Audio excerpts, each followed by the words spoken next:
I really like doing these rock face edges, and I do them with Bondo because Bondo cures very hard, and it's a really solid surface after it cures, and it comes out beautiful. The surface I'm pouring on is a 1/2 inch MDF, and it has a 1/2 inch lip around the side and front, and then the backsplash pieces are a 3-inch trim. Definitely gotta scuff up the surface and make sure it's really clean. I use ISO 91 to get all the dust off. And I definitely tape up the bottom of the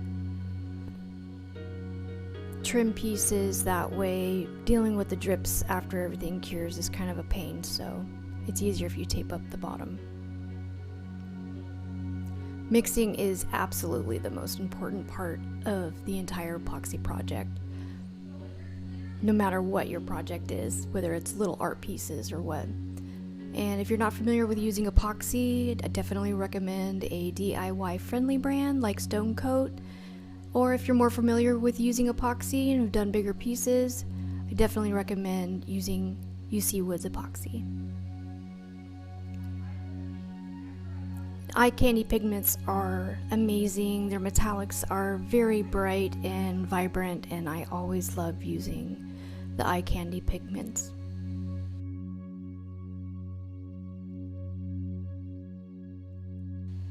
This design didn't require a tape dam across the side and the front. I only taped up the back. But I like putting down the base layer for this design. It's more artistic, and the way I lay the colors out, I'll be helping the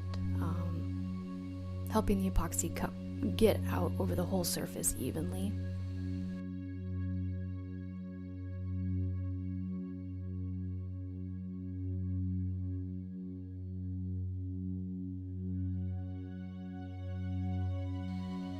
And I'm not putting epoxy on the front or the side edge yet. I only did that for the trim pieces at this point.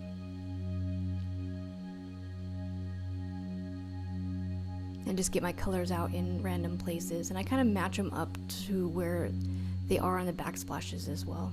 That way when they're in their permanent positions, everything matches. And it just kind of naturally happens. You gotta kind of trust the process.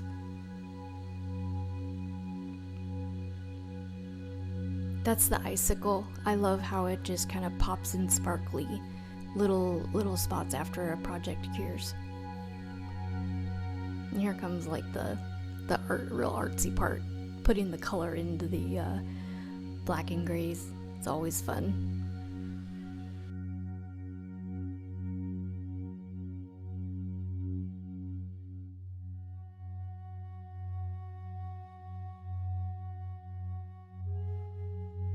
That pink is really pretty. It really matches the like the mauve color, real soft tones that are calming in the room that this kitchenette countertop is going into, and the bronze, the sparkles in the bronze are really nice too. Here I am just filling in, making sure there's plenty of epoxy on the entire surface. Popping bubbles. And I just use really just a light back and forth kind of melding motion, just to lightly meld the colors over each other, and I'm not mixing them together in any way. Just kind of melding them over each other.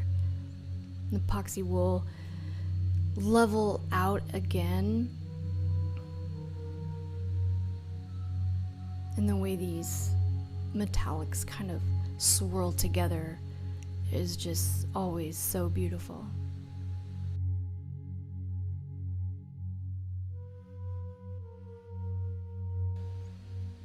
And now I'm pulling the design over the edges, that way the colors will come over the edges and get into the different grooves of that rock face edge.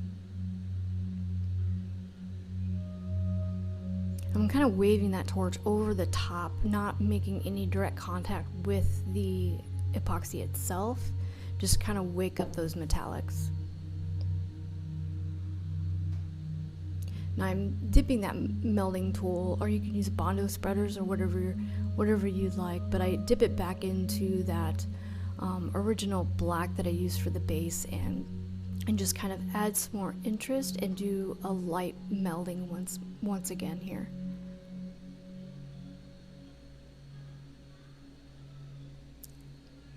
And that black paste doesn't have any metallics in it, so this definitely creates more details inside the piece and separates the colors and creates more interest and more details and definition.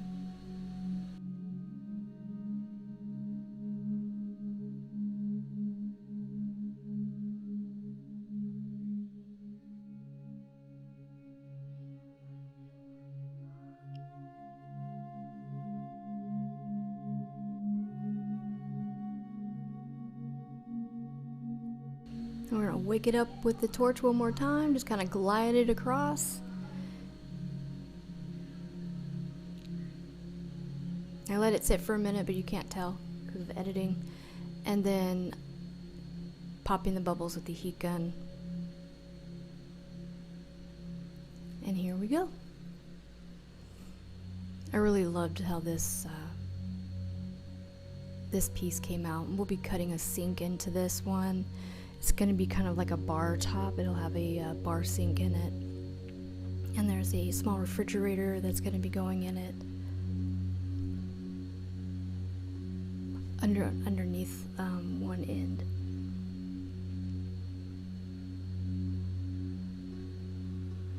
Really happy with this project. And then to seal this epoxy, I use ballistics. And the ballistics product that I use from their line is Counterattack Plus. It's a rub on and buff off product. Thank you so much for watching.